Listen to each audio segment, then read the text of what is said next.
Andrew, and myself, Jason. We'll be talking about Unity stuff, game dev stuff, some interesting new, developments with Unity and some acquisitions that they've made. But we're also going to be talking about code editors and giving away a free copy of my favorite code editor writer. I just linked it in the description or in the chat, and I'll put it in the description as well. But there's a form where you can just go put in your YouTube name and your email address.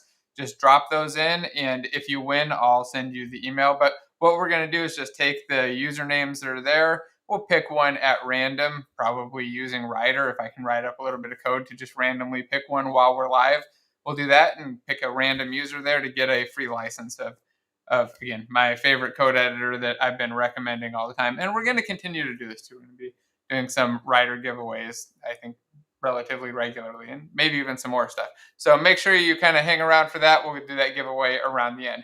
Today's episode is going to be a tiny bit shorter, but there's some really exciting stuff coming up right after. Andrew's going to be interviewing the developer of it's the Fluffy, I forget the full name, Fluffy kit Grooming. For the asset store. Yeah, Fluffy grooming system, grooming engine, grooming tool, grooming tool. The hair and fur creation, Fluffy. It's really You'll cool. know it all. Yeah. If people haven't seen it, they're definitely missing out. It looks really cool. So I actually wish I was going to be able to watch that live. I'm going to have to watch it afterwards and check it out. It looks really interesting. You got anything you want to share about that? Yeah.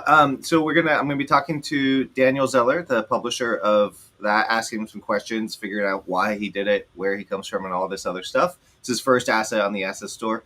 We're also going to be doing a live demonstration and tutorial. He's going to be going through the Horse Pegasus Unicorn pack that I have and adding fur to it and making it look like a real horse. And so that whole process will be like something you can technically refer back to remind yourself how to do it. It's not a very difficult process. The tool's quite easy to use. And then once that's done, we'll be including the preset in that package so that if you get Fluffy, you don't have to go and recreate what he's done. You can just drag things over and be done with it. So he's going to create fur for the characters during that stream live. Is that quick? Correct. Wow. Best way to learn. See them work for themselves. Yeah, that is really cool. Yeah, I'm going to definitely be watching that later because I know fur was always like a big thing that was a giant issue at every game company I've worked at. Like people wanted to have these characters and everybody's like, yeah, the fur just doesn't look right or we can't get it to perform right.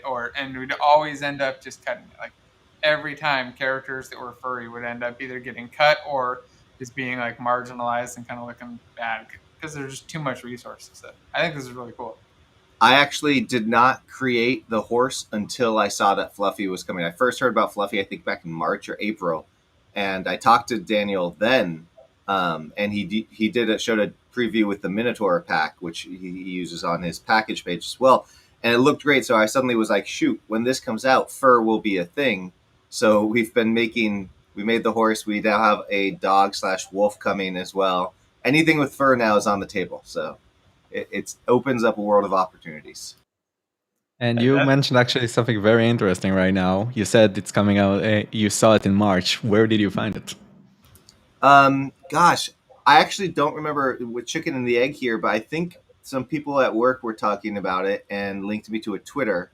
And then from the Twitter, I found his email somehow, and somehow I got in contact with him one way or another. I forget exactly how, though. Nice. One thing I want to mention is that the fur thing right now is perfect because the weather is just around the corner for the holiday seasons, and seeing the things you'll be more comfortable with for the time is going to boost interest for some people. So making fluffier things for the colder seasons is perfect. Yeah, I don't know. This seems really cool. I kind of want to play with a fur character now, but there's something else that you've got me playing with now, Andrew. The blend shapes. So ever since we had a little discussion about this last week, having some art done, and Andrew started talking more about blend shapes, and there's something that I've always kind of knew existed but never really dove into because there was every game I've worked on, that kind of thing, it was already set up, or there was somebody else that was working on that part and doing other stuff. It seems really interesting too. That just I've been having a blast just diving in and researching and learning that stuff too. So, do you happen to have any videos on that, by the way, Andrew? Before we dive into some more stuff, Somewhere I have. Yeah, I've got video somewhere showing the character creation scene in the blend shapes. It's not specific to blend shapes in general, but more to just my one character creation scene that uses the blend shape scripts I shared with you there on the human package and some other packages. I need to make one that's more specific to just deep dive into the blend shapes. Yeah, I'd like to do that sometime. Well, I need to get a better grasp on it and then do one that's kind of deep into it. And for people who don't know, it kind of allows you to blend essentially between multiple different character meshes and actually kind of deform. And that's how you kind of randomize and change up your characters, right? You have characters that get more muscular, smaller, bigger, giant head, small head, and all that with a nice slider, which is kind of what I think made all of your assets stand out, I guess, from the beginning. So yeah, that's non-animated blend shapes. People use it for animations all the time, and bigger games use it for mesh morphing. But most assets on the asset store don't do a single thing with them, and I think it's a shame. Yeah, it definitely is. Yeah, I mean, to be fair, there's a lot of the technology that gets underestimated, and people don't really usually understand what's the difference between a blend shape and bone-based animation. Might be worth talking about. Sure, if you want to dive into that and give some explanation, I'm sure people would be interested. Sure. So when we're talking about blend shapes, and if you don't know that, you might know the name bone target, morph targets instead, is that when you have a model and you want the model to change in appearance somehow over the course of anything in your application, there are multiple ways that you can do it. So the first way is to say, well, I have this base pose for the model, the base shape that I want it in, and then I want it in another way. I can just draw it that way and make vertex movements table from this end position to the start position. And this offset plus the base pose will always be the same result because you're adding the same numbers. So this is what a blend shape is. You're creating a different pose, a different position for each vertex in your mesh that will be where it ends up if you add this offset. And then you keep that as a shape that you can blend to. And because it's just a linear movement for every vertex, you can decide how much of this blend do you want. And because they are all just offsets that you can add as many of them as you want. So if you have, like, say, 5 blend shapes that make something bigger, move to the right, and move down, you can blend all of them because they're all just offsets. They add up. The difference between a blend shape and bone-based animation is that bone-based animation says these vertices move with this transform. They will go wherever it goes, they will scale however it scales, and they will rotate however it rotates, but they all move together with this one transform. With a blend shape, you can make a model go in every direction, every shape, every variation that you want. And with a bone-based animation, you can only do something the way a transform does it. And there are benefits to that, primarily because you don't keep a table the size of all the vertices of your mesh for every shape that you're making. Blend shapes usually spend way more memory, but are able to give you very specific shapes. Bones will let you do a lot more flexible animations of things, but they come at a worse performance cost of sampling more bones and modifying the mesh to fit them. So that's where it ends up. I will say that I prefer blend shape animations, but they have a huge caveat. And that caveat is, because you don't have bones that are moving as you move the mesh, you can end up in a situation where if you want to say, I'll make an interesting example. If you put an attachment on an object and you're trying to move that attachment with the object as it changes in shape, a blend shape cannot give you that. And even worse, if you try, it will actually go into a bad positioning if the object has any bone-based animation too. So let's say there's a character with a nose ring. Sorry for that example, but I just see the Minotaur and I'm thinking of the classic animation of that. So if it has bone-based animation and you make the head bigger, the bone of the nose moves with it. And if there's a ring that can move, the bone will move, so the ring will know where to anchor to. But if you blend shape to make the nose bigger and make the ring bigger, the bone will still be in the original position. And when you move things, the ring will actually get out of the nose. So blend shapes are not good for these kinds of things. Just keep that in mind. It adds a huge layer of complexity with the wardrobe. Yeah. I mean, that's the basic thing there. So that's where part of the reason why I think a lot of people don't do blend shapes for mesh morphing is that reason. And there's probably clever ways of making tech that does it semi-automatically. But for our stuff, we literally make blend shapes for every single thing that goes on top of other blend shapes. So in this character, you've got the wardrobe. There's not a ton of body or wardrobe on top of the body, but every piece of armor has a matched shape. So if that bicep grows, then the armor knows through a script I wrote that, or the belly or wherever, knows to grow with it. So whenever you change one shape, all these other shapes that have been identified as needing to match it will end up matching it. So it takes a fair amount of extra setup. It's actually the most intensive part of our process is setting those stuff up, but it's just really cool. So it is very cool. For anybody who's just listening and not watching, you're kind of missing out on watching this Minotaur totally change shape, reform. His horns just changed into like 5 different shapes randomly. Even the axe is deforming and changing, which is crazy. Even just adding one blend shape to a sword can give you 1,000 sword variations just by saying roll randomly for the length of the blade. It's amazing how, like with our humans, we have, I think there's like 150 or 200 different shapes on those, but you really only need a few key ones to make a large variety of looks from them. And if you combine that with texture changes, you can get a whole bunch of, the variety is endless. Yeah, this is amazing. Well, anyway, it's something that I plan on doing videos about really soon. You've got me inspired, Andrew. Good. I think it's a very cool topic.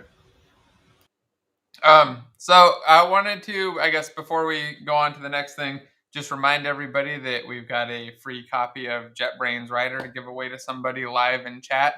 Probably a little bit towards the end in the next hour or so. If you want to enter to win that, the link is, I think, in the description. If not, then I will drop it into the chat right after I drop in the chat the link for this video, which I already did. So let's see. Let's get the link for the survey or the entry. Now I'm nice and slow. Drop that in and then move on. So there are a couple other things I wanted to talk about today. One was the Weta purchase or acquisition, which is kind of in the title, which I think is interesting. And I don't know how much you guys have to say about it. I've got not a whole lot, but I think it's kind of interesting. And then I also wanted to talk about code editors, specifically which editors you guys are using and what everybody else is using. Because I've had a couple of people email me that are using Writer and love it, but also that are recommending some other editors. And I'm just kind of curious what some of the other options are, what everybody's recommending nowadays, and if there are any other alternatives, and talk a little bit about why we like them. So you guys have a preference on where we jump to next, or does anybody in chat? Either of you guys? You're the only two that'll respond quickly. Everybody in chat's on a nice long delay. I think the Weta and the Wetaverse is probably the shorter topic. We tackle that. Yeah, let's dive into it. So it was just announced a couple days ago, right? Yeah, big acquisition for some numbers of billions of dollars. Billions, indeed, yeah. And it's just for their technology, not their art. So they're not making movies. Unity's not making movies all of a sudden. But my first thing was like, wow, that's really cool, because I only knew in passing from DVD behind the scenes and whatnot that Weta Digital has all these tools about Gollum's face from 20 years ago and all this other stuff, and I'm sure it's much more advanced than it was when Lord of the Rings was made. But the my first reaction was thinking, oh great, when can I use all that? And then I thought more about it, and I was like, oh yeah, I don't think I'm ever going to be able to use that. I don't think this is going to be for regular people, at least not for in the near term, because these are tools that are already being used by the big industries of film and TV, and no doubt they're going to continue to be used by those people. And there's no way that they, if Unity suddenly made all this stuff free and for everybody, it would decimate the value, I think. So I have a feeling that some of this technology will eventually trickle down into the consumers for you and me and all of us independent folks out there, but it might take a while. Yeah, the part about taking a while is probably what people are least excited about, but there will be actual benefits, hopefully, if we're looking at the past acquisitions Unity made. Even the smaller ones, like just buying out straight up assets from the store and giving them to everyone, have been in huge value. And a lot of people go today without even realizing that Cinemachine, Text Mesh Pro, Pro Builder were all assets that were actually on the store once, and people had to pay for them. I think Pro Builder was like what, $150 at the time. Yeah, I paid for it. Yeah. I think I have Text Mesh Pro too from the old days. Oh yeah. There really is huge value in these. They are like default packages that everybody wants these days just to make their content and prototypes and everything work. And if the Weta acquisition is anything like those, we're going to see some value in give it 2-3 years. And even Bolt today is being adopted as visual scripting and is now in default Unity projects in 2021.2, I think. 21.1. Yeah, I think that'd be cool. Hopefully they bring in some of those things as assets. They had a big, did you guys already take a look at the giant list? I've got it kind of pulled up here. You can see they had the list of like the 13 or something tools that they were really excited about. No, I hadn't seen that. I've been eyeing them, and to be honest, I'm not exactly sure what we'll get until we get it, because one thing I'm concerned about with Unity right now is that I'm seeing all their latest packages are just external ones and acting as add-ons for default features. And because they're add-ons for the default features, they have the same problems as the default features. So I'm a bit concerned there. I do want to see the better world building tools, and hopefully anything in VFX is always fun. But I'll be waiting to see what we actually get instead of imagining what we can. Especially when comparing to Unreal. Yeah, I think combined with SpeedTree, and it's clear that the acquisitions are geared at the AAA, the best of the best. We're creating the very best solutions for those who need the premium stuff. I just don't see like just eyeballing this advanced liquid smoke and fire compositing plugin. That sounds really cool. That seems like it would be something that would trickle down into just built in, like, here, this is the system based on that.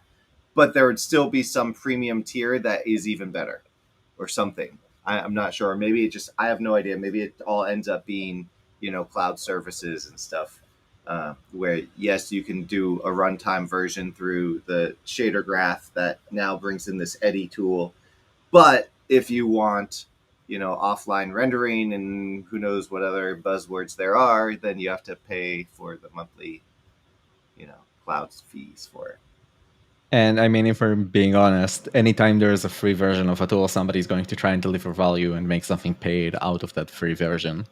So especially how if we they had paid $1 billion for. Yeah.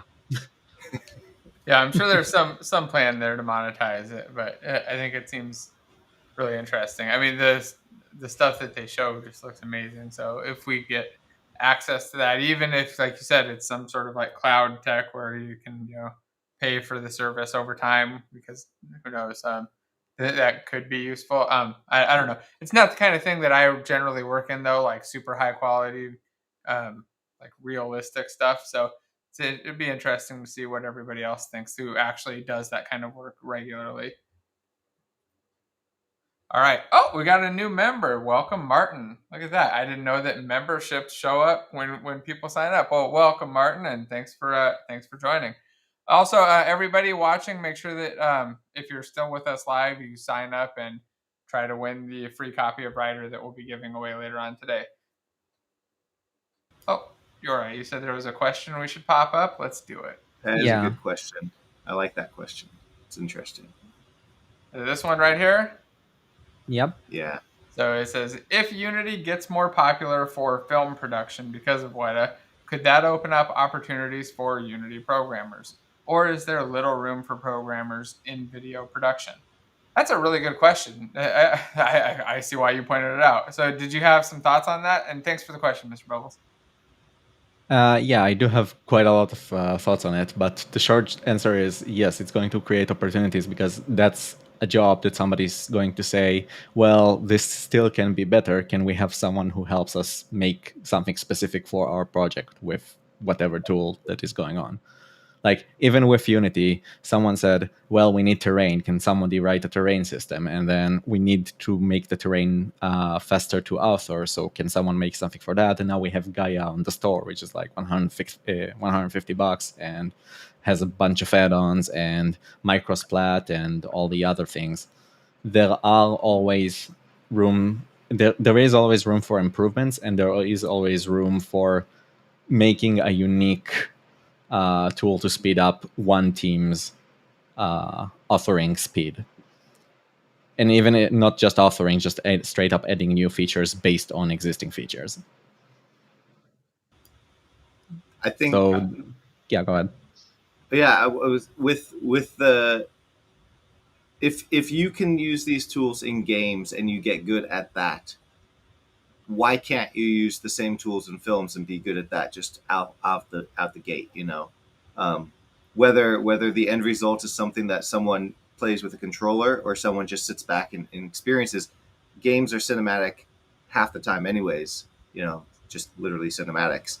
And so the two are kind of, kissing cousins, if that translates, in my mind. And I think it's a perfect opportunity for programmers to not only, build upon the tools, but I think in the future, programming the way the film tools operate in the cinema are key.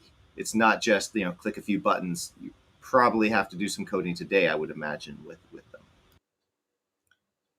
If we're going to talking a few buttons, Cinemachine right now is exactly you needed code for this before, but now you can do it in a few buttons because programmers made it that way.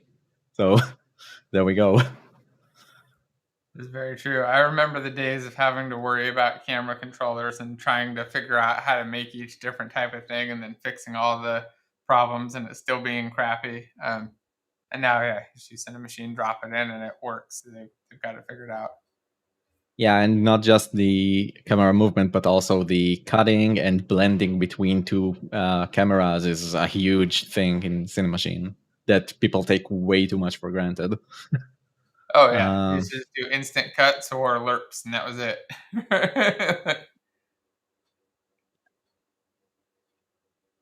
I do think there's going to be a lot of opportunity, even if some skills don't translate. For example, if you're good at making good feeling combat and clicking a lot of buttons, making the player have fun, it's not going to translate as well because you have no inputs in a movie. But if you're talking about making a satisfying animation of something happening as a character hits another character, well, that will translate great. And if you're making special effects, that goes into film industry easily, because all the budget goes into the fancy VFX. Iron Man is basically Robert Downey Jr. just doing some scenes and then somebody else completely authoring a non-existent man into action. So there's a thought I have that I think I want to preface by saying, I think there will always be a distinction between film and games. I think a filmmaker will not give up their control over the viewer and telling that story to a game. That being said, we've seen with like the Mandalorian, the way they're producing that, it's much more, they're producing it almost like a video game where the characters, the actors are in this video game world, and now the director is able to move around that world. They can then choose the shots. And that's a level at which I think a programmer needs to be. I mean, they've got Unreal programmers building that scene, working that scene, doing all the environmental changes and whatnot. So that is a game that the filmmakers then use to make this film. But taking that a step further or two, now we're getting to the territory that doesn't necessarily exist yet, but people talk about when they talk about VR film and other sorts of things. When we have a movie coming out, another Star Wars comes out and they know they're going to make a game that's based on that film, it seems a lot more reasonable from the budget side to do the two at the exact same time. To say, okay, well, we're making the film in this game engine. Those worlds are also going to be the worlds for the game itself when that comes out. And then, the two are kind of the exact same thing. One, the director's going to tell a story. The other, game designers are going to let the players discover a story through whatever, rules and restrictions that they decide to put in place. But you can imagine like a lot of scenarios where, we don't have DVDs anymore and Blu-rays really anymore, but the special features that used to be like, oh, you can click a button and deep dive into the scene and see it from a different angle because they had a third angle that they just didn't use in the film, but they had a third angle. So now in the future, you can pause that and now you can zoom around the whole scene. So instead of just saying, oh, I'm going to pause, I can now pause and look around a little bit. I can look behind that door, under the desk and see what's down there because it's all a combination like digital and real, and they can actually take the real, make it digital. And so suddenly there's a lot of opportunities, I think, to create some really interesting add-on content to a film that might be very marketable to people and make them a lot of money, which would require game developers essentially to make. Yeah. And one thing I want to bring up with all those tools and the new capacities is that even with just existing things that you can look at right now, like Unity's HDRP and some assets on the store, one developer managed to make what you're seeing right now on Jason's screen, which is a game called Morbid Metal. It's 1 year into development, and look at how it looks. This is one developer because they got access to all these technologies and the assets that come with using these. So authoring worlds faster and getting better assets and all the support from the engine provided features can get you something like this, even if you're working alone. So That's crazy. This is a single developer? yeah, the dev showcase that you're seeing there came out on the weekend. Well, not the video itself, but it exploded on the weekend. I saw some thread about it in Reddit, and I'm seeing a lot of people hopping into its Discord server. And I mean, even Unity talked to the developer and how he uses HDRP to get all these amazing looks. So you can find one of their videos on Unity Technologies channel talking to him and how he offers this. So This is crazy. Yeah, I can only think of like maybe one or two developers I know that could do something like that. And like out of all the developers I met, like I remember Kevin, he could do something like this maybe in a year, but that is nuts. So I had to check this out and see who this is and how they did this because that is really cool. Wow. Sorry, I'm just blown somebody, away staring at the screen. Sorry, looking at this yeah, video. somebody asks what's the video called, and it's Morbid Mental Action Roguelite Game Development Progress Showcase 1. I can see it right down there, tiny little Yeah. text. But we'll link that down in the description as well. That is really cool. All right, so you guys have any other thoughts on this acquisition, or You think how long do you think it'll be until we start to see some stuff actually showing up in the engine, or do you think we'll see stuff in the engine at all, or it's just gonna like totally change and morph? Or If I'm being honest, I kind of imagine it will be at least 1 year, and I really hope they take their time with this instead of giving us another half-baked something that wasn't ready for production into experimental that you can't find on the package manager for 2 years and then finding out it's deprecated. So please not that again. no, I would expect it would take at least a year, probably 2 years or 3 years. And then I would imagine it would be a trickle of things. We might not even realize some of the things that come through, like the low hanging fruit, right? The stuff that's easy to bring in.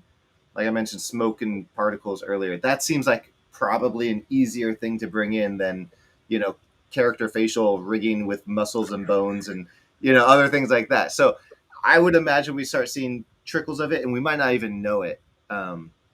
Unless Unity decides to say this came from Weta, this is Weta's a light version of Weta's this thing or something like that. So they might do that just for the marketing, I think, because that could be fun. Yeah, there's actually a really underrated thing when two teams come together. A developer can look at an existing feature and say, hey, why don't you have, like, say, this checkbox that makes everything 5 times faster or better to offer? And you might not realize that even if feature goes into the base engine, it was actually thanks to the contribution of the new developers coming in. Yeah, it's definitely going to be cool to see what happens. I saw one thing that I think the only thing I'm hopeful might come out faster than a year, because I was thinking about the same timeline, is some of the art assets. I saw that as part of the acquisition, they got some giant set of art assets and a ton of that stuff. And I thought maybe they'll start to do something with that, because that's probably one of the easier things where they can start, assuming that they're game ready or whatever they're ready for their situation. But yeah, I don't know. It'll be interesting to watch, I guess, over the next year or so and see what happens with it and what the new developments are. Yeah, I didn't realize there were art assets. I thought all art was exclusive or excluded, but that's cool. Pretty sure I read that they'd also got some insane amount of art assets, kind of to match with what Unreal had just done. Okay, let's see it on the asset store. Real world assets, yeah, that'd be great. Pop them on the asset store, right? I totally agree. That'd be really cool. Just have access to that stuff. Cool. So anything else with this Weta stuff, or should we just move on to code? I guess we can move on to code. All right. So I guess before we dive into it again, I'll just mention one more time. There's a link in the description to go enter to win a free copy of Jetbrains Rider. We're just going to pick someone at random, hopefully just using Jetbrains Rider to pick it, because I think that'll be fun. And we'll give out the copy near the end of the show in not too much longer. So if you're interested, make sure that you just go sign up. Your email's just there so I can notify you if you win, or get a hold of you if you win. And for some reason, I can't get a hold of you on YouTube. But make sure that you stay around to actually win the prize. All right, so code editors, VS Code, Visual Studio, Rider, and a couple other options out there. Andrew, real quick, I want to start this with you because you are not a Windows user, you're a Mac user. So I know that you've looked at Rider, and I think I might have converted you. But before that, what editor were you using? What was the default for a Mac? I believe before that was I don't know, Mono, was it? Whatever came with Unity. Whatever shipped with Unity was my first editor, because I didn't even know that these were a thing. And then Unity shipped with it, and I was like, I'll use this. And I'll tell you, this is a slightly adjacent topic, but when I first started with Unity, I used the Unity script things. People said that and C# were essentially the same, and I had some web experience, so I was like, okay, well, this seems more easy to understand. Nobody told me, though, that things like autocomplete and other fancy features weren't available in Unity script, and I only found out that years later when I started using C# that I was like, whoa, what's it doing? Wait, it knows what I'm going to type in? And I was blown away, but that these tools knew all this cool stuff. So I didn't even know this existed. So whatever shipped with Unity is what I used. That was my first for Unity development. What about you, Yor? I assume you got into Unity a bit later, right? And you've been using, or I've I'll got let you into share. Yeah, I got into Unity in 2015, and at the time, I was actually just using Visual Studio 2010 for Terraria and 2013, I think, for some minor small projects on the side. But like Andrew, I used the Mono editor, and it crashed a lot. Is my main experience with it. I just remember it crashing a lot and not recognizing what I'm doing outside of the editor itself, and it was an experience. And when I could switch to Visual Studio 2017, I think I immediately did it and never looked back. And then I found Rider exists, and I switched to that. And now I want to do all my development on Rider without even looking back on any other editor ever. Maybe with the slight caveat that now the GitHub Copilot, the new thing from Microsoft, that's just amazing. It works in Rider if you're doing some specific things, but it's like letting AI alpha code for you and suggest things is just fantastic. So Yeah. I just said pull up the little clip of it so people can see. It does seem interesting. I've always wondered how it would work for game development, so but I haven't actually decided to spend the time trying to figure it out. My guess was that it probably would be okay with web stuff and kind of work there, and not work at all with game stuff. But I hadn't actually tried it out yet. Have you played with it yet in Unity? No, but I've watched someone play with it for games in general, not just Unity. But you can just tell it to make something bounce around the screen, and it will actually suggest code to just determine where the screen edges are and move a rectangle over time with those edges. It's amazing. Not heard of this. This looks cool. This looks really amazing. Yeah, It was like, I don't have to write code anymore. It's I gonna know. do it for me. That's Make me an equipment system. I know. Make me game. Make game. Hit return, and you're done. Profit. What? My head started spinning as soon as I saw this. I was like, "Wow, that's really interesting." Then I started thinking, "All right, they had to have just gone through a ton of code to get an AI to, to learn what the patterns are that people tend to do and all that." And I was thinking, does this mean that people could accidentally put copywritten code into their projects without realizing it because the AI just was like, this is the way to do it, and we didn't know that Google owned that or something? I don't think that's really how I mean, I'm definitely not a lawyer and I don't know shit about the law, but I don't think that, from my understanding, the way that the copyright stuff works is if you recreate it on your own without having seen or known the other stuff, then it's not a copyright thing. Because I remember at Qualcomm, we had times where we had like an issue with something that was going to be a copyright thing, and it needed to be rewritten by somebody who had never seen the code before and never seen the other thing before. So I'm guessing that makes it not an issue. But Yeah, and people in the chat are saying it only comes from open source projects. So as long as those are all clean, then it's all good. As long as they're actually open source. And it's still just an AI trying to learn how to make things. So what you're seeing right now is a video that somebody's trying to use Copilot to write both an API and binary search tree. And the Copilot will basically do almost anything you ask it to just by saying a name of something. And if it doesn't get it the first try, you can just adjust how you write the request, quote unquote, and it will figure out what to do for you. And it will even suggest full methods that you didn't know you want, and it will do them correctly, which is just amazing. Like, for all the tasks that you don't want to spend time on as a developer, the technical things, it will save you from doing those technical details. You just need to verify that it does those things for you properly, which is why it's a copilot right now and not just autopilot. So you still need to know what you're doing because you have to understand how to use it.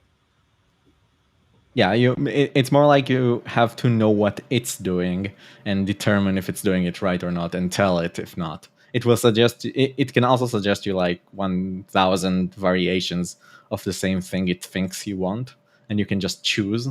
So you have to know what it's suggesting or else you're just going to see a bunch of code and not understand what's going on, I guess. Make sure you like and subscribe too. Yeah, make sure you like. Can it do that for I you? see somebody's Yes. video, somebody shares a good one. I gotta make sure to hit it, and I'll even make sure to hit that alert button too. Yeah, you gotta say that louder. Yeah, hit the alert button, like, and subscribe. Sorry. Yeah, this looks interesting. I'm gonna have to play with this. This seems like, at the very least, a fun day and a video to do. Just diving into Copilot. So, does Copilot? What code editors does this work with? So I think it started working only on Visual Studio Code, and they have a version that can load into Rider if you do something to the plugin for it. I didn't look into the specifics yet, but it's supposed to be in beta, and you have to get access to the tool first. So it's not like you can just hop on it, I think. Okay. Might be wrong, though. Well, either way, I'm gonna try to dive in, and now that I'm subscribed, I'll see if I can find out more about this, because it looks interesting and fun at the very least. And then probably like the future eventually when we get to Star Trek land, where you just tell the computer what you want for your game. I just want it to be that way for art. Like that would be like my desire. Like I kind of got the code part okay, but just make it so that I can just tell it what art I want. Like I like an alien that does this, and I want a monster, and it just generates the monster and it works. That would be the best. Depending on the format you want it in, there's already some AI generators for these kinds of things. There's people selling packs of AI generated portraits on the asset store, which kind of baffled me for a bit. Yeah. Those people, just one of them right there. That's the thing. It's totally the future. That's exactly what's going to happen. One day there will be there will be artists doing models and custom models still, but for most of us, it will be, hey, I need a human with wardrobe, and you'll just click and keep clicking until you like the wardrobe that comes up, and you can customize it from there. There will be add-ons that people will make to make it better or different or whatever, but the basic premise will be, hey, primitives include more than just cubes now. Primitives include anything that you can make through an AI primitive, essentially. So a primitive human, a primitive chair, a primitive castle wall.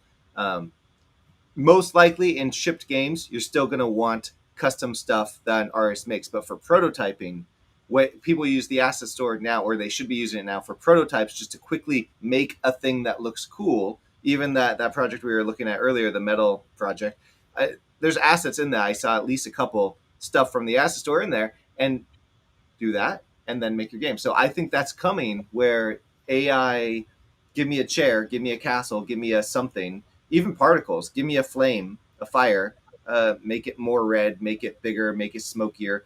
Those things are coming, and it's just going to be toggles and switches and sliders, or like in this case, just typing some human words and then, But the tricky part, and this is what I learned with the portraits, it's maybe this isn't going to be for everything, but for the portraits at least, the learning was about how to manipulate the AI to get it to do what you want. Like there were things about it that it wouldn't do well. Skin tones would always kind of find the middle ground. So if you took someone with dark skin, someone with light skin, you'd get someone with brownish skin, mid-tones, right?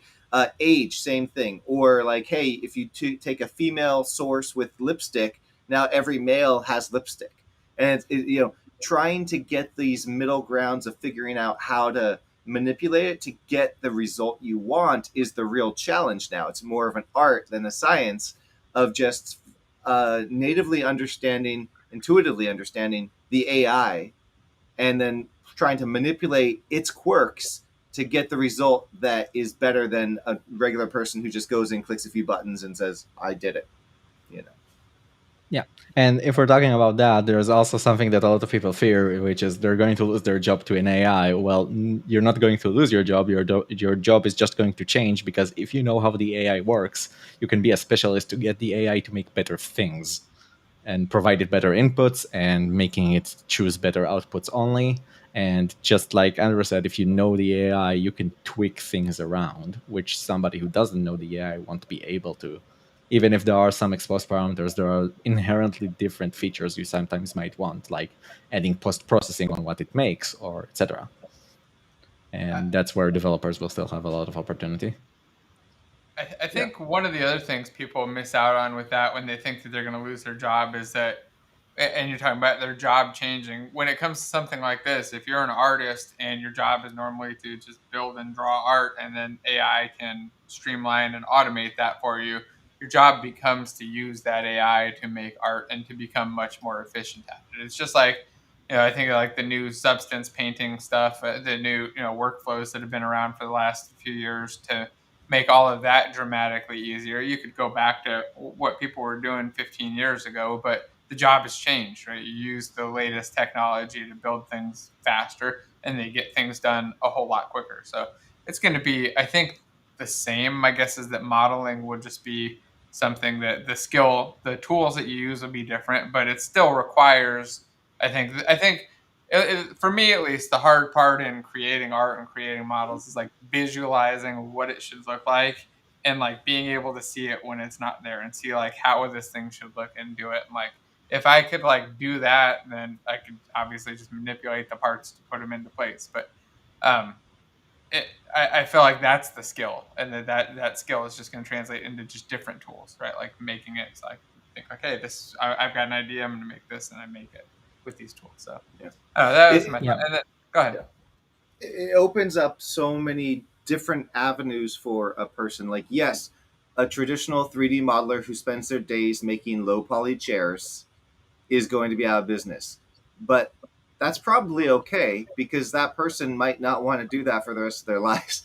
And so but now they can make high poly chairs, right? Exactly, or they like can do that. Or they can find something else, or they can use those chairs to now make games out of it because it's easier to make games now than it was before. Because before I was a modeler, I couldn't do a single other thing. Now I can make a model that's better than most, animate it with AI, make a game with AI and code, and then release something and be like, oh, I just made a game and bring value into the world that way as well. So there's all these opportunities, not to mention I know metaverse and all that stuff, but as more things become digital with digital twins and all these other things that people talk about, there's going to be way more opportunity for unique and cleverly created things, even if it's using AI or other tools that resonate with people. And there's just going to be more opportunity in general. The pie's bigger, essentially.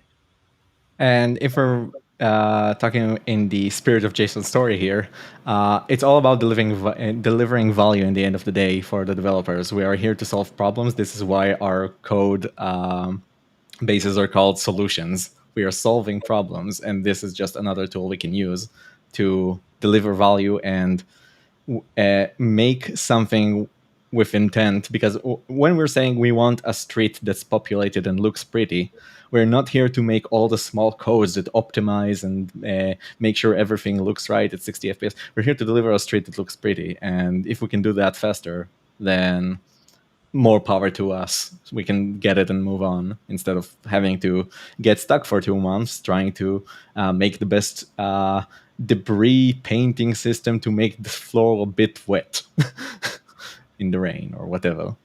Yeah. We want the easy button. Click the button, move on with your life and do the next thing. Yeah, the easy high quality button. You want both, right? Yeah.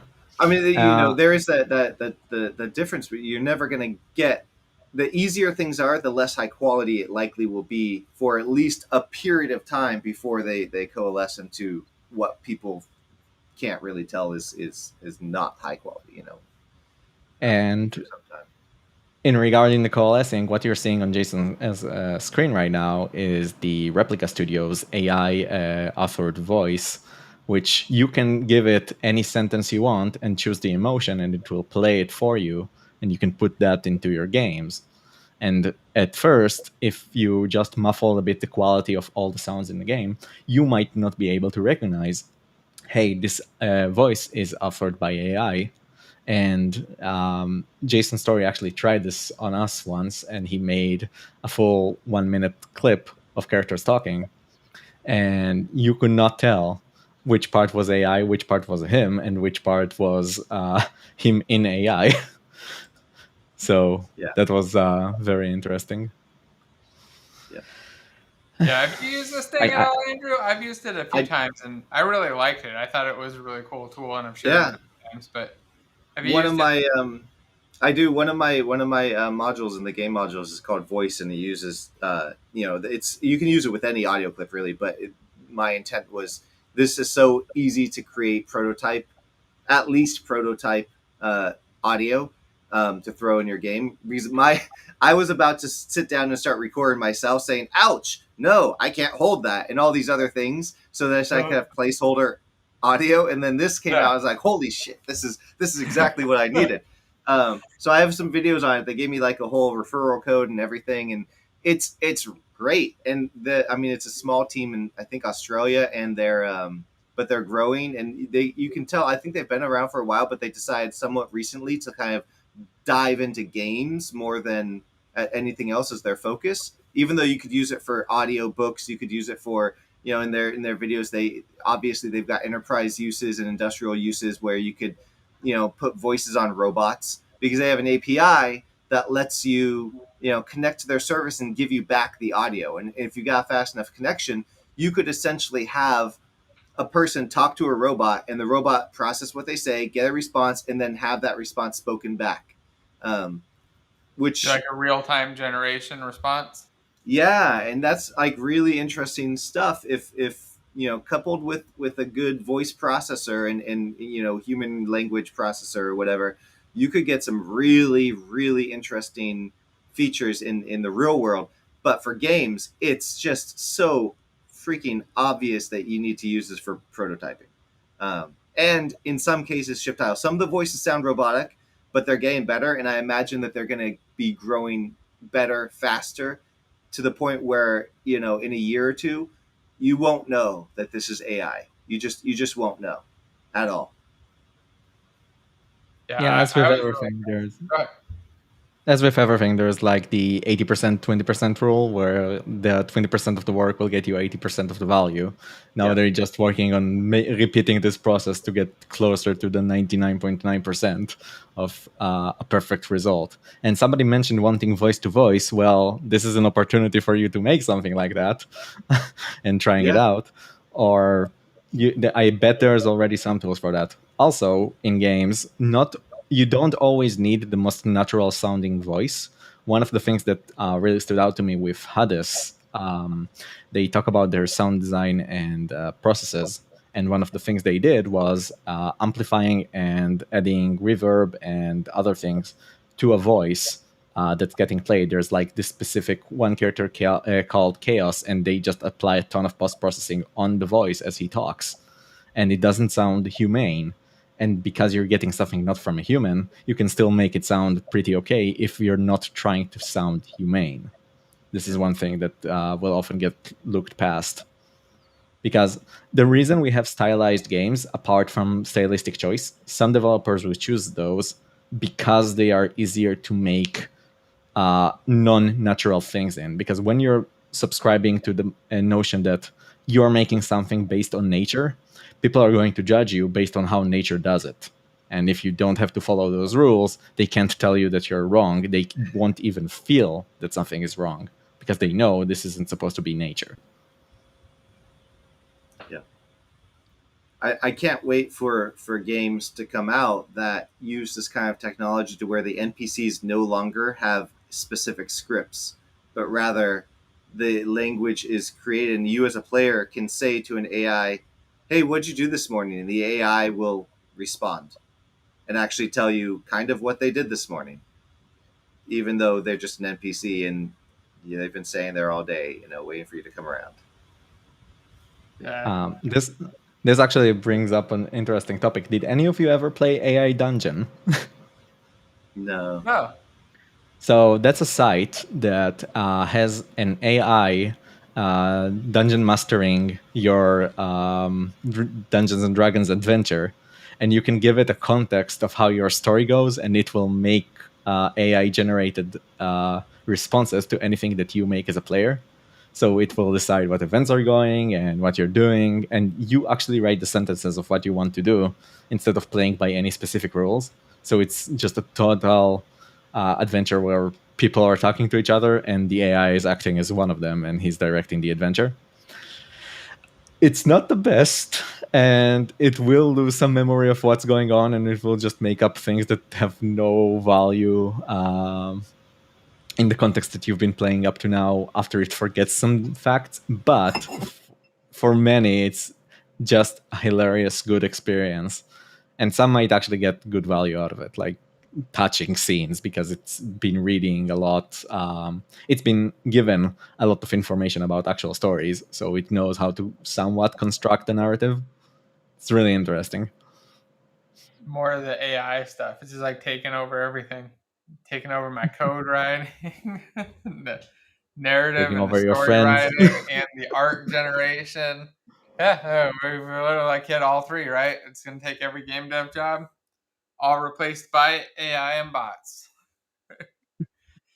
This replica thing is really cool, though. Everybody, if you haven't tried it out, they have it. It's free. It says 30 minutes of free voice credit. When you actually try it out, that's a ridiculous amount because every clip that you do is like 6 seconds, 5 seconds. Yeah. Like you do like a whole giant long paragraph, and it's like 30 seconds of them talking. So, And Andrew's got a video on it. I put a video on it, and there's a referral link. If you click that link, you'll get 60 minutes of free time, and I'll get an extra 30 minutes of free time, which I'll make use of eventually. But it's interesting. Just like the art, the portraits, getting the AI to sound the way you want. They even tell you sometimes, type things incorrectly, type words incorrectly, because the AI doesn't always understand the right spelling. So you can kind of manipulate how it sounds based on the spelling. But the one thing to remember is that 30 minutes of time is time whether you use it or not. So if you click that create button and it takes 1 second of time, that's 1 second lost. So if you try 30 different variations of 1 second, that's 30 seconds. Just something to keep in mind. But it's fun to use. It really is. Yeah, I have a blast with it. It's like my default when I need voiceovers now. I used to just try to record myself and stuff, but I just generally jump to that and pick one of the voices. I want to see what new ones they've got, though. It's been a little while, probably like 2 months since I actually created some voices or some audio, so I'm kind of curious. Salim's down here in chat distracting me. Early version of AI. Salim is correct. Except I don't have enough control over him to make him log in and join the stream and talk to everybody live instead of typing. I need to reprogram him. If anybody can hack into my Salim and fix that, be very handy. You guys got any more on AI, or can we jump over to Rider and start picking out a winner and maybe talk about some of the things in Rider? I just wanted to bring up that just like you mentioned, giving the AI wrong inputs in order to get a better output. That's something that's actually happening a lot in games, where you might have a system that's designed one way, and then you'll give it to the designer, and he's like, "Oh, but I found this really cool thing that's not supposed to happen, and now I want to give it wrong inputs just so I can repeat this as a game feature." And then you have to start and support it for the rest of your life. So keep in mind that if somebody is using your feature with wrong inputs, you might want to not call these wrong inputs anymore and make better support for them. Let me drop Salim a link real quick. Apparently he's lost. In the end, I think these emergent properties that come from the weird quirks of systems make for really interesting dynamics and experiences. And I know, if people can break a game and make a video, then everyone wants to go break the game in various ways. Some developers might hate that, I would imagine. Others might embrace it and say, "Hey, cool, that's more people playing the game in new ways I never thought about." And they're finding ways to manipulate the whole complex systems of a world that I built, and to do different things I never even thought people would do. Fun is allowed or no fun is allowed is the question. Yeah. So do you want to jump into Rider, or? I think so, yeah. I just got Salim invited. I'm going to drop the link one last time for everybody to go enter to win it. I'll share the screen so everybody can see where the form is. Let's get that copied up here. and then we'll pick a winner. And we're actually, what I'd like to do is just go through and write some code in Writer. So hop onto this link. I'll link it in chat one more time. It's also in the description. Go enter your YouTube name and your email in case we can't get a hold of you on YouTube. So you can win, and we'll pick somebody out. And what I'm going to do is just go through all of the YouTube names. We're going to drop them into some code and then pick somebody at random. We'll step through, debug it, and just have a little fun with it. And I think I'd like to make an app or like a fun little game that we can do for next week, where we can kind of have this be interactive with viewers and stuff. But this will be fun to start. So let's get Salim in here. Welcome, Mr. Salim. Hi-oh. Hello. He's in here nice and muted. All right, I'm gonna pull up my Writer instance real quick and share that. So, first, let's just jump in. I'm gonna share Unity so everybody can see what the little project looks like, and then we'll jump into Writer, show what it looks like in Writer, what the code looks like, and we'll actually write the code and see some of the cool things that Writer does. So here's my game. We've got a canvas with a button on it and a randomizer object with a randomizer script that I've written absolutely nothing on. My plan is to make it so we'll click this button and we'll pick someone at random. So I'm just going to open up the randomizer code and then switch over to sharing Writer so everybody can see what it looks like when we're working in Writer, I guess, for anyone who hasn't done it yet. All right, can you hear me? I can hear you. Yeah, we can hear you. Often simple problems have simple solutions. I seem to use my eyes. Oh, yeah. Those come in You handy. might want to bump up your volume. Oh, okay. Turn yourself up just a little or a bunch. All right, so here's Writer. This is, anybody who hasn't seen it before, this is Jetbrains Writer in dark mode. It looks a lot like a lot of other editors. I don't know what else to say about it. It just looks like a code editor. Normally the Explorer part's there, and I always minimize it. Anybody got anything else you wanted to say on introing it? So one thing you'll straight up notice with Writer is that aside the general line numbers and all that, it will actually do a lot of things for you, like saying something is an event function, which is something unique to Unity, this is a Unity event. This is called by Unity, even if you never made a call to it. And another thing you might notice is that a lot of the text here is gray, even though there wasn't any specific indicator as to why. So the reason it's not colored and some text is what has purpose and what can be removed because it does nothing right now. And Writer will do that a lot for you because it doesn't want you to have code that has no value for you. So you can remove all the jargon, keep only what's important. And it will actually do this for you because Writer has a lot of automated functions that you can ask for it to do. And just like you marked the code JSON, on the left, you got to see a cleanup button when you mark, not this one, if you select anything. Yeah, and then it gets a new button. And you can see an action list, and it will let you choose a lot of things to do with it. Or you can have Writer's quick actions whenever you hover over anything, like click the usings at the top.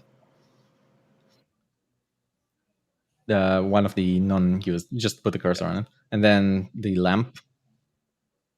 Yeah, so it will tell you the unused directives is in the file, and then you can just decide how to handle it right here. Writer will suggest a lot of things for you that are just fantastic and great to just let it do.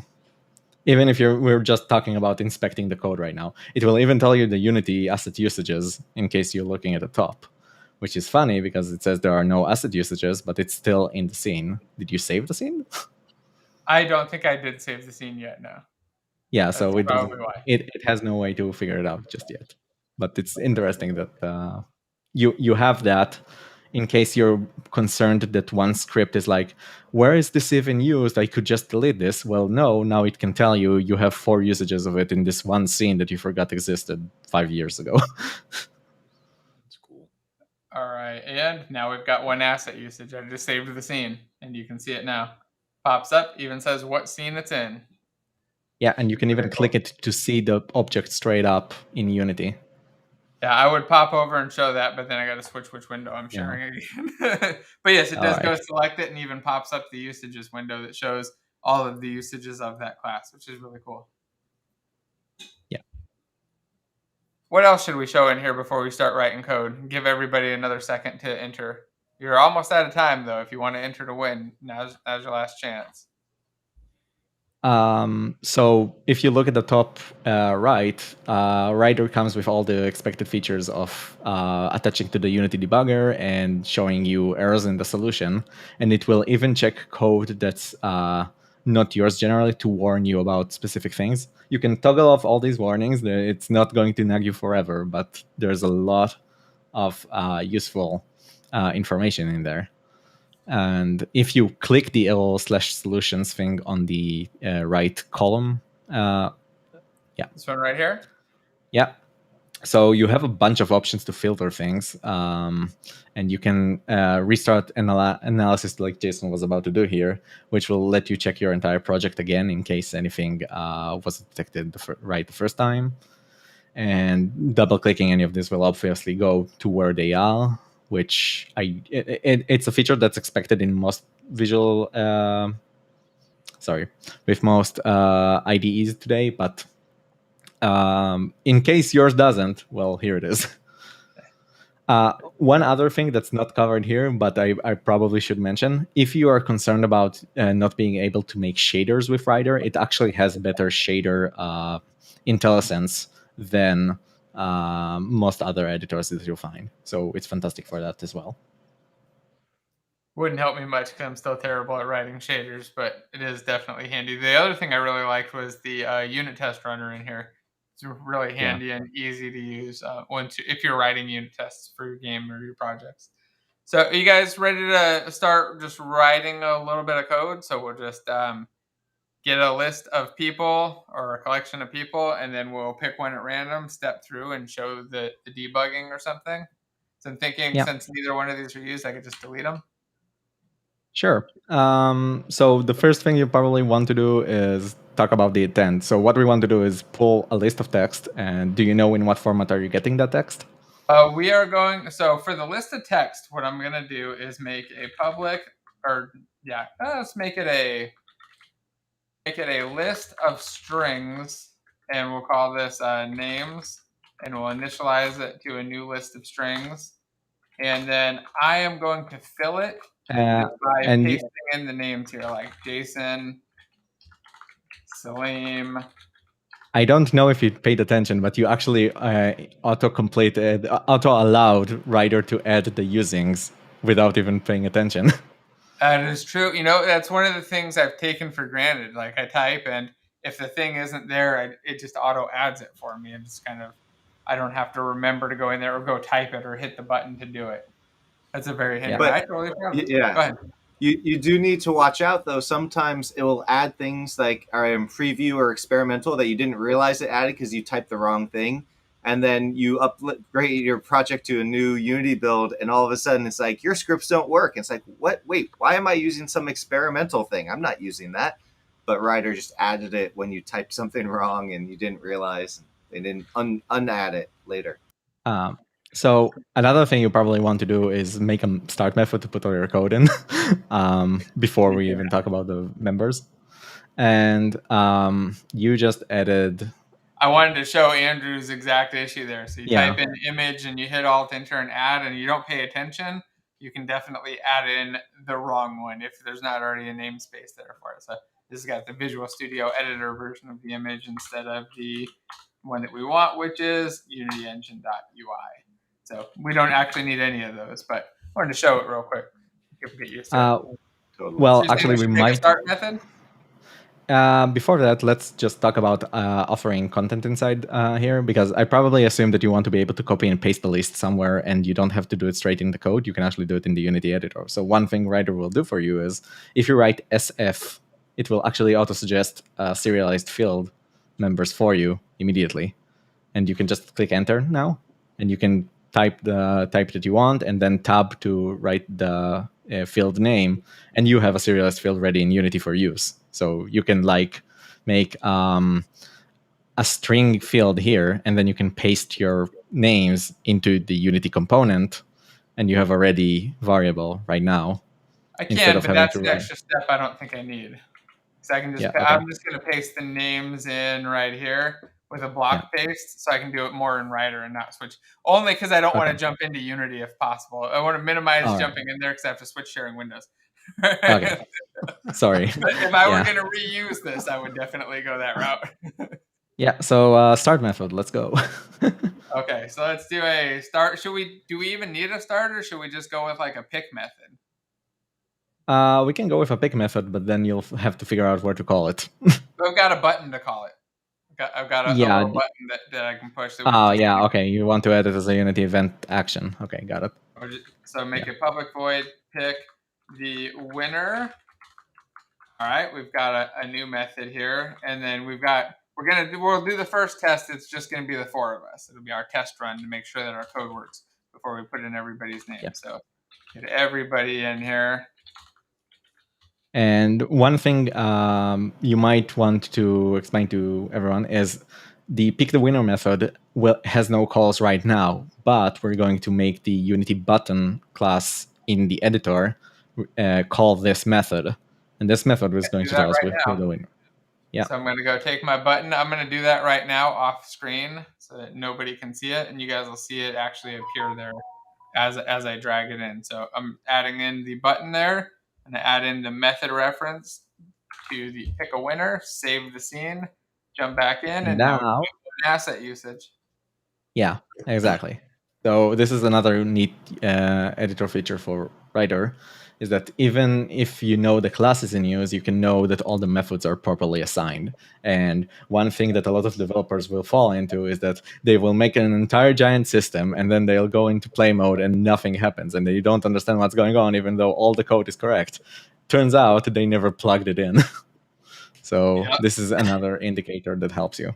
It has saved me more times than I'd like to admit, where I wrote code, set it all up, and then forgot to actually link it up, forgot to either attach the script or assign the method from something on a Unity event or something like this. So it's super handy. Plus, it makes it so you don't end up accidentally deleting things that are used, and makes it feel a lot easier to delete things because you don't have to worry about, is this secretly used somewhere that I just don't know about and we actually need it and I deleted it, it's going to break something. And I'm going to go into a bit of a tangent here, but one thing that will catch developers off guard always is this not plugged in thing. And one caveat with using an editor like Unity or Unreal 2 is that when you have logic being called from data, your authored assets, it's very hard to keep track of how everything calls everything over time.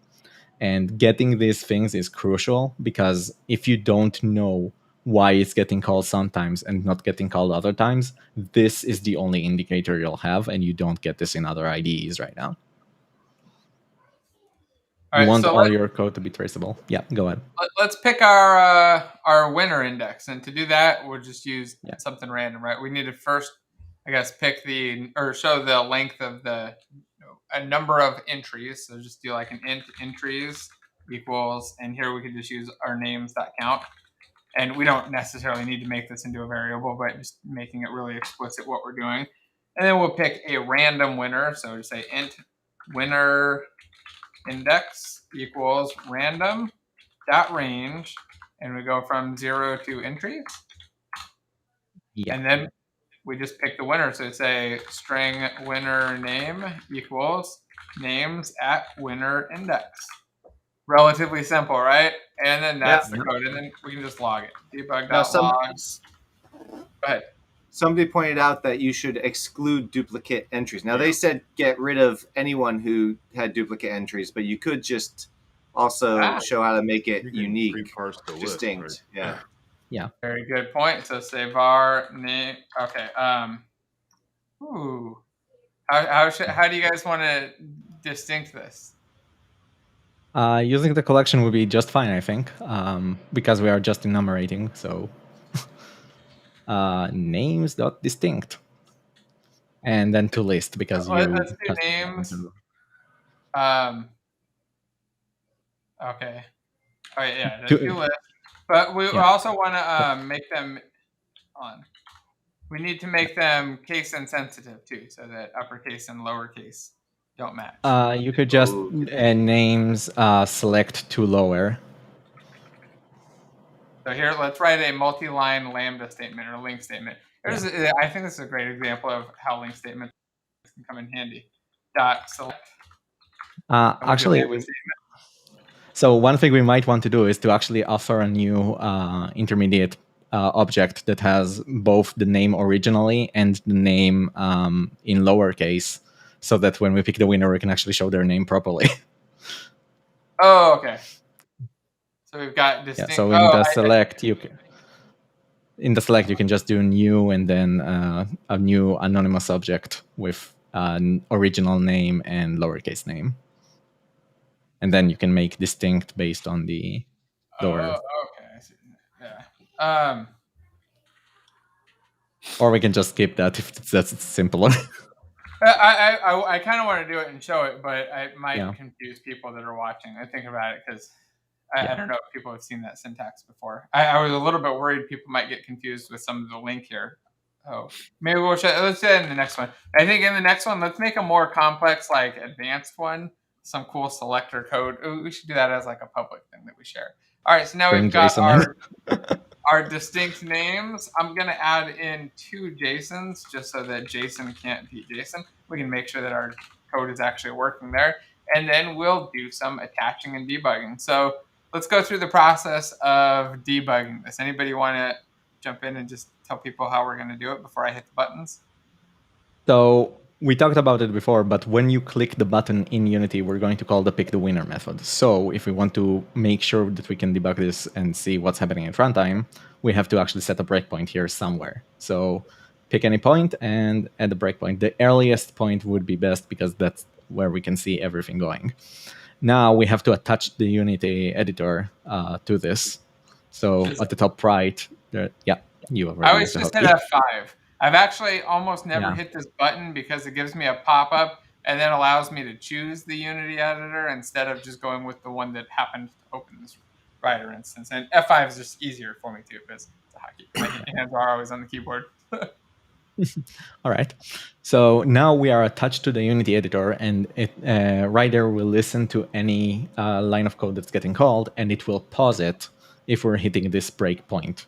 The code will stop and let us step through it line by line. So you should clarify the actual winner will be after this debug process. So any names spat out during the debug process aren't the winner. Well, that's why it's just our names in there too. Good point. So sorry, you're not going to win. It can only be us. That's right. Yeah. Yes, it can only be Jasons. There are 2 Jasons. All right, so I'm going to click the pick button now, which is assigned to that pick the winner, and we should see it break, right? Yeah. And there we go. Now, a lot of things happened on the screen right now, so let's just go them for one by one in case people here didn't debug until now. The first thing you'll see is that the red text turned yellow and there's a yellow arrow on it. This is the line that we broke into. This is where the code is right now. And we can go anywhere in this method right now. We can skip lines and we can stay on this one. But this is where we are at. This is important when we do step-by-steps and we're checking the lines below it. They won't be ready yet because they didn't actually call their code. So keep that in mind. These variables don't get automatically right as soon as you enter the method. They have to get to call their code first. Right. Now the other thing, 0 and the winner name is null. And the other thing you'll see is that at the bottom we got 3 new windows, and these windows are respectively which thread you're on, the stack of that thread, which contains the list of methods that it's stepping into right now. So there's a lot that's going on just to call your button click, and these are some of it. Now we're seeing it in reverse. We're seeing the top of the stack. This is the current thing in it that we just are working on. As soon as we exit that, we go bottom and bottom and bottom until we get to what code even called this line. And this is the event system update, which found your button from the standalone module input. And then it did an on pointer click, and that found that there's a button to press. And that button press invoked a Unity event. That Unity event call your randomizer. So there's that. And lastly, there's the fields that you have within this scope. So this method being called right now has some local variables, and it also has access to this component, which is the randomizer, and what it has. You can expand this to see the list of names, for example. You also have access to the components members, like the instance ID and the game object it's on, and some pointers to it, even the scene it's in. And lastly, you have this .game object, which is the object again, but the game object itself instead of the component. There are two distinct things, but it's important that you know that you have access to this, because one thing I actually had a fun experience catching is we had a bug where when someone entered the level, they spawned just once and in wrong position. And what ended up happening is there were two scripts calling set character position, and we couldn't find it until we saw the name of the object that's calling the script. So this is why these things are important. Even if the script is getting called, it might be getting called in the wrong place. Yeah, so the local window is super handy, just debugging stuff, and you're not sure what's going on. Just start to look through there, and occasionally something will just stand out to give you a real quick indication of what's gone wrong or what you mixed up. There's also the immediate window down here. I rarely ever use this. Do you guys ever use the immediate window to just execute code when you're breaking if you want to change the value of something and run something else? I usually don't do that, mainly because I like to be able to edit it in case I did anything wrong and want to repeat the process, or want to keep it for future experiments. We have a whole debug class in Terraria where we just have a bunch of methods that we might ever need to call again. So, all right, should we step through this process now and do the picking? Yeah. So there is an error, by the way, that was pointed out in chat, and we'll take a look at that too while we step through. So to step over this line, I'm going to hit the hotkey, which by default is F10. Yours might be different depending on what you pick when you set it up. But now we've executed this line of code on 19. So F10, once it finished it, the yellow moved down. It's now red back to our breakpoint color. I can remove it. It's no longer red. But it's actually run, and our distinct names has 4 entries in it, and our names has 5 entries in it. So we've actually separated it out, and I can actually expand this out too and look at the list. Jason, Sleem, Andrew, and here, if I look, I can see got the duplicate Jasons here. And we also have the bug here, right, where we're using the other name count instead of the filtered one. So now we've got a number of entries, 5, which is wrong, but go ahead.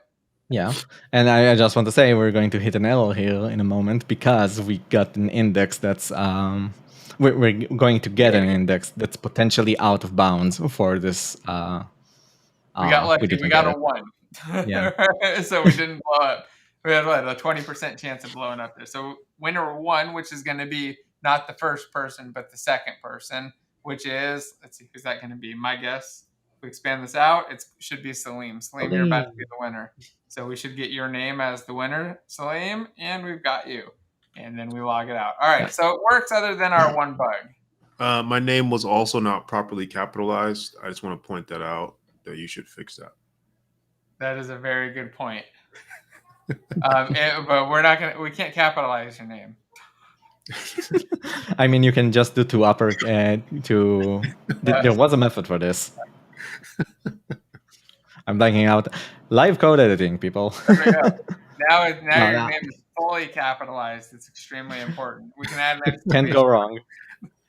All right, so now all we have to do is paste in all of the people's names. So there are quite a few of them on here. Actually, where did you even see the winner aside breakpointing? Or do you want to see it through a breakpoint? I wrote it out in a log, but yeah, I want to see it in a breakpoint. Somebody entered me. That's interesting. If I win, I will remove myself and we'll roll again. Add it to the link statement. Just remove all Jasons. All right, so here's what we're gonna. I'm gonna move this list of names. I'm gonna move it down below. So here's another thing I let Ryder do it. Select all the code, Control Alt Shift, down arrow. My favorite things to do, and then I'm gonna delete. Let's see. Delete that out and paste. Here's my formatting real quick. Actually, here, anybody got a good way to just paste a giant list in here and keep the formatting? Usually what I end up doing is something like this, a block paste, where I'll just select all of the things at the beginning and just drag all the way down and do a quotes, comma, quotes. To be honest, I would just and then I put a use quote the. here. You would do what? Just have it I parsed. would have just made it a single string, and then I would just let the string.split method split it by new lines, and then you could get every entry separated. Oh, nice. That probably would have been better, but I did not do that. You can still do it. Should be easier than all this multi-editing. I don't know. I think if I just let's see. Hold on. Yeah. Yeah. Oh yeah. There we go. I can just drag down. Multi-cursor abuse to its highest extent. Right. Gotta use the. What is Come on, happening? if I can get my cursor into the right position. Oh man. Okay. I think I did. I tried to do too many at a time and went across too many pages and messed it up. Okay. That is that's weird. Somebody decided to. Okay, here's what we're gonna do. We're gonna change it, and we're gonna just put it into a string and then split it because that's the better thing to do. So let's just make this into a giant string. We'll just delete all of this giant mess. Okay. Delete.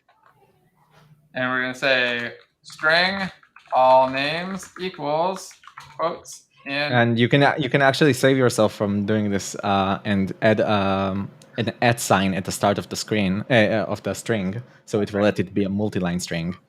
And now you can paste everything inside. There we go.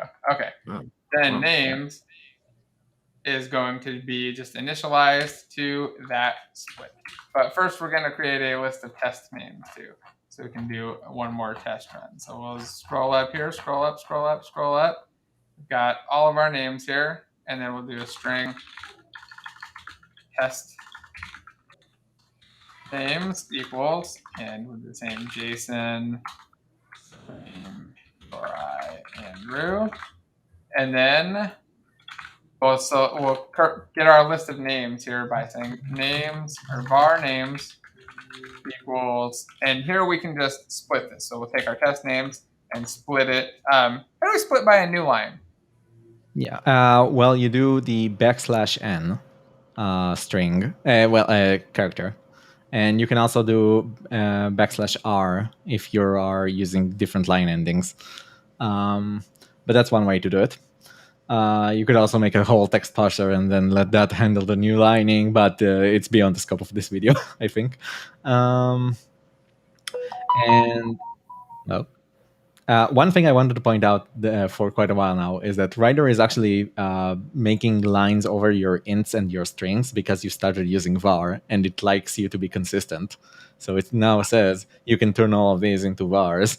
This is another thing that it will style for you because there is no value in these words. It can infer what they are, and you can infer what they are, and nobody really cares what type it is. When you want to change the type, having it explicitly set up will make you go and change this code you didn't need to care about. So this is why vars are useful. It wants these to be var and var, keeping it all consistent. And most of the time, I generally agree with that. Just usually when I stream, I try to be a little bit more explicit just in case there are people that are really new and aren't really familiar with what the type is. But I agree, like if it's actual real code, I use var on pretty much everything. Okay, so I just picked a winner and we got Andrew. I'm gonna hit F5 and we'll attach and pick another winner, a debug winner one more time. And we'll go through and make sure that it works with our new split code and that everything is working properly. So we've got our test names here, which is the giant list. And now we've got our names, which is a list of strings. And we've got one empty name there.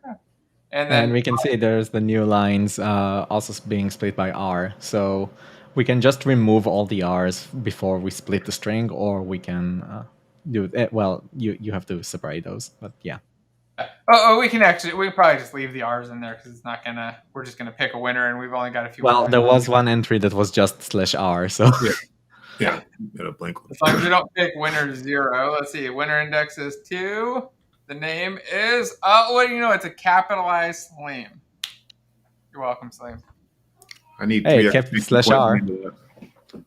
Salim/R. All right. Should we pick from the actual people now? Yeah. Are you guys ready to give it a go? Yeah, but sanitize it and remove the /R for them. Yes, so please. they feel nice. Please get rid of the Fine. Or remove the /R. But put it in the select. Just select.remove replace /R with nothing. So do a replace -R with a nothing. Or it has to be 2 strings. So replace string /R instead of char /R.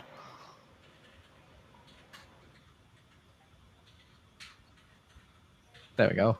There's a great opportunity for some really quick, really smart hacker to hack your system. If they win. My name is /R. All right. So we'll use names or all names. Here we go. And now we're going to do it. We're going to pick the actual winner. You guys ready? If my name doesn't come up, this is rigged. Oh, it's rigged. So make sure your name doesn't come up. I removed your name right from the list right before we started. I should have done that. Just add it right into the code. .remove. If your name is Salim, remove it. I've added code if your name is Salim, then do things before. Like turn everything to hearts. That was a fun one. Yeah. Turning all of your tools to Valentine's mode. Yeah. Remember to set your breakpoint again. Yes. Yeah, that was a fun one. I remember doing that. And Christmas mode. And I remember as soon as I got a hold of themes and the ability to customize the theme per person, I had a blast just tormenting Salim, putting him into low contrast mode every now and then. All right, here we go. So we're going to pick a winner. I've got the breakpoint set up. We are attached. I'm going to go click the button to pick, and we should hit a breakpoint. There we go. And it's time to step over the winning process. So our all names is a giant long list. Let's see how many names we get. 295. There are definitely duplicates in here. I saw when I was looking through there. At 295, we distinct it down to 227. There was somebody who posted profit a lot as their Profit, name. Yeah. Profit still wins, and it's definitely rigged. Yes. All right, so our entry count is 227. The winner index is 146. And the winner name, you guys ready to see it? Don't forget to like and subscribe. Yes, don't forget to like and subscribe. Dano Sono. All right, so Dano Sono is the winner. I'll have to find their email. If you're here in chat, please say so and call it out. Hopefully, yeah, they're actually here to get the prize. Let me find them in here and make sure that the email is a real email. Okay, I assume it's real. Hopefully. Well, congrats, and I guess I'll be emailing you the code for it in just a little while, and then we're going to be doing these weekly. We'll do some sort of a giveaway for Ryder and probably some other things too. And also, if you happen to be watching and have something cool you want to give away or have us give away, please just reach out. Let me know. I'd be happy to do it on that. Probably something cool that people are interested in. And wow, I don't know where to go from here. I was just excited to give something away. So congrats, Dano Sono, and or however you pronounce the name. And I'll reach out soon. So I guess Salim, what do you use to edit code? I'm curious. You've done a bit of code, but you were doing it. I mean, you primarily do design stuff. Have you used Ryder at all, or have you been in Visual Studio or VS Code, or what have you been doing? I think the last thing I was using, I don't know if it was Ryder. It might have been. It's been a while since I've messed with C# stuff. But I think that the Jetbrains stuff is the last thing that I remember using that you turned me on to. Of course, where I work, it's all proprietary editors and stuff. So most of our like FSM code and stuff is just done through our own little editor. It's not the greatest in the world, but it's been around for a while. But I am hoping to jump back into some Unity to build a little game here in the next week or so. Oh, nice. I was actually thinking about that it would be fun if we hopped in some streams and just did some game development, just building whatever ideas you've got. Like, I'll do the code, you do the stuff. And I know we had talked about the singleton thing too. So I think that Oh, would be another really interesting one, just doing some talks going through together, explaining those things. And if you guys are interested in that, make sure that you hit like, subscribe, and just let me know in chat. But I think that doing some streams, just going through those things with Salim, getting it from like a game designer perspective and kind of explaining the things and going through them, and then just building out things. If you're interested in either of those, let us know in the comments in the chat, because I think that they'd both be fun. But I've just got to convince Salim. So really, I'm just asking you guys to say that you're interested if you are, so that Salim will do it and be in. Man. I see work to slow down a little bit so I can do more things on my own. Work never slows down. You just got to get more AI to automate it, right? And yes, the writer license that we're giving away, that we gave away today, and we'll be giving away next time. They're 1 year ones. It's like full year of. Oh man, I wish I did win. Yeah? Can we pick like a secondary always Salim winner? Is there always Salim? Yeah, you're gonna have to start entering your wife and your kids. These names look familiar. It'd be like Easter egg modes, McDonald's competitions, where the family members won like all the first $7 million or something. If you name your character Salim in 20 save files, it will come out Salim always in every random roll. Oh man, I wonder how much game code there is still that looks at account names for Salim or usernames of Salim. Why are you like seeding these lies? I've never. Oh, look at that. We have exactly the same number of likes as viewers. That's interesting. 166. Weird coincidence. Happen to look over there. So we've only got a few more minutes. I wanted to mention a couple more things before we wrap stuff up. I've got to run off to a birthday party in just a few. Andrew is going to be going live with some fur stream that really looks freaking amazing. I'm excited to see it. Slim, you got to check that thing out too if you haven't seen it. It looks like you just take a character and then magically it's got fur. So all those arguments and discussions and fights about fur that I remember people having, now it's like a button. Get me started. Yeah, it looks really cool. And if anybody wants to see that, the link is in the description right at the top. And then there's a big Black Friday lightning sale that's going on for Unity. Unity is doing this giant sale, and a lot of your stuff is on that sale as well, right, Andrew? And these things are like 90% off. It's like an insane that's deal. a lightning deal. So there's the Black Friday sale. Tons of stuff are 50% off, including my biggest packs, the RPG Character Complete Pack. And then there's 8 packs that are going to be on lightning deal. And if you go to infinitypbr.com, I put the whole line up there so you know the exact time, because the way the lightning deal works is the first 20 licenses are 90% off. And then there's like 50 for 80% off, and then a bunch for 70% off, and then it's just 50% off. So the people who get there first are the ones who get for 90% off. And some of these packs are my monster packs that are like $140. So you can get 4 creatures with audio, music, concept art, textures, everything for $14 if you're the first ones there. And since you are all my favorite people, I want you to get it versus some random person who, should be paying more because they're not my favorite people. So on infinitypbr.com, I put up the whole lineup with the exact dates and times, all in Pacific time. So you have to do the time zone translation, depending where you are in the world. And then, check them out. I think it's a stellar time to grab a lot of content. I mean, obviously the Black Friday is a huge sale. It's, I think, the biggest sale that everyone looks forward to for Infinity PBR. It's basically the thing that sets my budget for next year is the next 2 months, because most months I run a deficit. So these are the 2 months that will make me say, okay, this is how much money I can spend every month for the next year.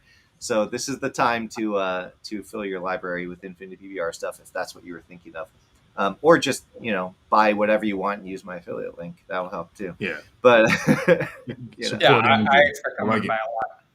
Right. And if you're concerned about the exact time, you can actually go to the asset store and pick the assets that you want to see. There's a timer on them, so you can be ready for the exact moment. That's right. And just park yourself there. Yeah, it is going to be Straight from exciting. the assets that make. Yeah, and there's a lot of exciting stuff there in the sale. There's assets that are definitely worth having. Just 90% off always excites me. Anything that's 90% off, I'll pretty much buy it. And then I got to figure out like how I'm going to use it. I still have random things in my office that I was going to decorate with that I have no room, but they were on sale for such a good deal. I had to get them. So I'm easily susceptible to sales and stuff. And I think if you guys are up for it, next week, I'd like to do just a full episode on Black Friday sales of game dev stuff, art assets, and also just random tech stuff too, because there's going to be a whole bunch of cool tech stuff. And I know there have been a lot of cool things that I've been trying out over the last year. And if you guys have some other neat things, and I'm positive Jason's story is going to have like a pile. He's going to like pull out a box of stuff like, all right, here's number one. So I wanted to just kind of talk about some of the new things that are coming out, some of the deals that are going to be out for around Black Friday, and obviously lots of the art stuff. And then there was a question, we'll be placing your course on Black Friday special, just popped up in chat. Yes, there's actually tomorrow. So if you're subscribed, you'll get a alert for the video where I'll dive into the details and a whole bunch of other interesting stuff. And then you can also just go to game.courses/Black Friday and sign up and just get a notification as soon as it goes live. I think that the timer on there is a little bit wrong and it says it's today. It's actually tomorrow. I just need to go update that. And then I like that, Salim. So Salim is going to make a YouTube channel and we need to come up with a name for it, right? We need to choose a name.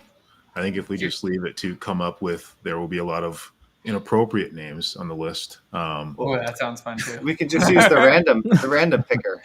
Oh yeah, we can use the random. Maybe we Everybody can submit a random name for Salim's YouTube channel, and they pick it at random.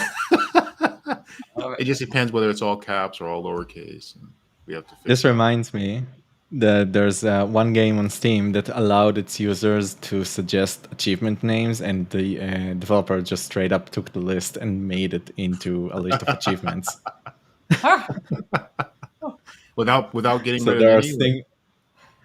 just single letters, double letters achievements because somebody spammed. Nice. So there you go, crowd choosing at scale. Yes.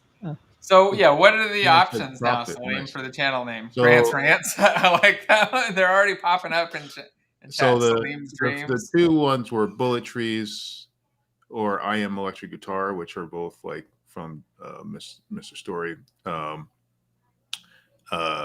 then I thought you had a third one. So I figured, it's probably going to happen here soon.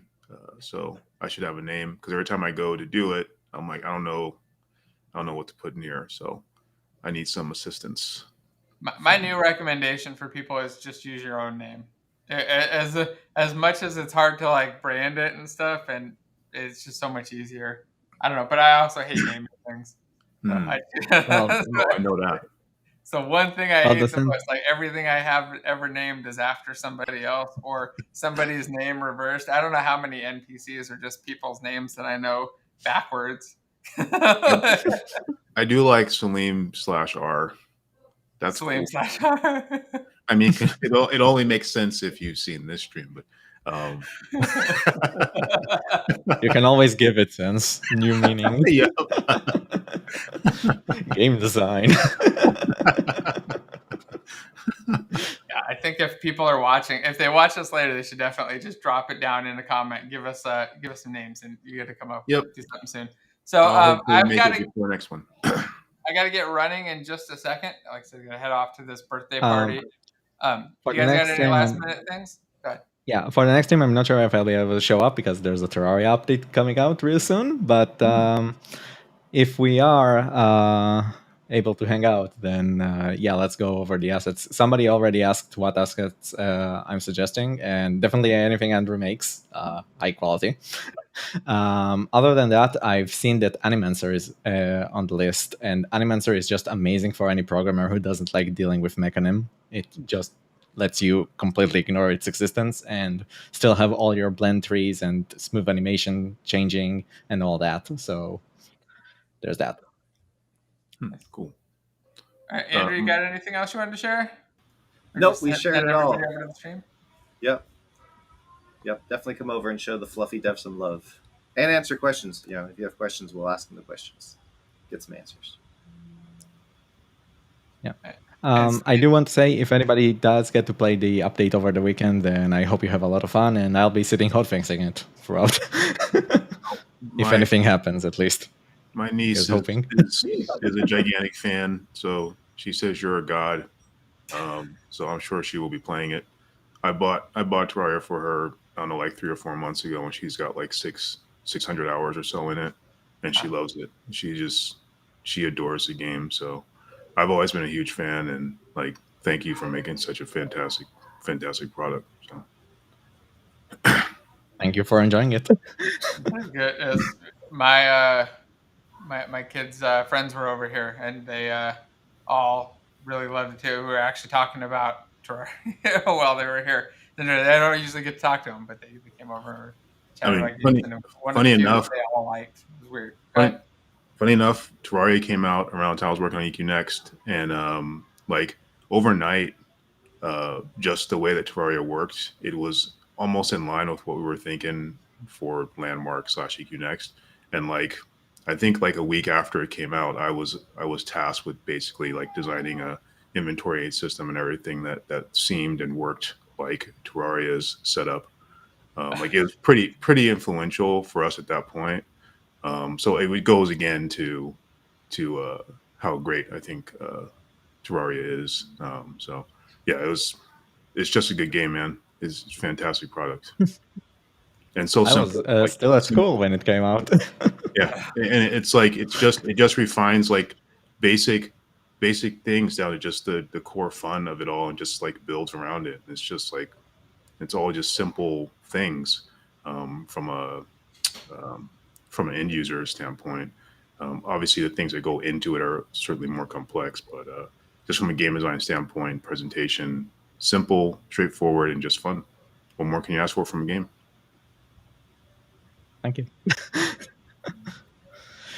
All right, guys. I'm gonna start to wrap up now and get headed out. I saw there was a comment that the next prize should be selected by the AOE 4 winner. Slim, you got to join in on that next time. It was fun. Andrew kicked our asses. Like his first multiplayer game ever, and he won an 8-player free for all. Not even good. It was a blast. I had a lot of fun. But yeah, I wanted to just thank everybody for coming out here. Remind you to hit the thumbs up button. Come back next week. There was a question about what the spinny light thing is. I'll talk about that next week when we talk about tech stuff. And, cliffhanger. All of the fun things and how cheap that thing actually is. That's probably. So if you can make it spell Salim, then I'd be impressed. I don't know. Yeah, anyway, and there's an Age of Empires tournament running. I'm sure I would lose in that. But anyway, thanks again, everybody, for coming out here. Please hit the like button, subscribe, go share the stream, the video, and drop a comment if you got any questions or just feedback for us. And we'll see you again next week. And don't forget to check out Andrew's stream in the link. He's starting up right after this. Or noon, but yes. Right. Bye, everyone. Bye, everybody.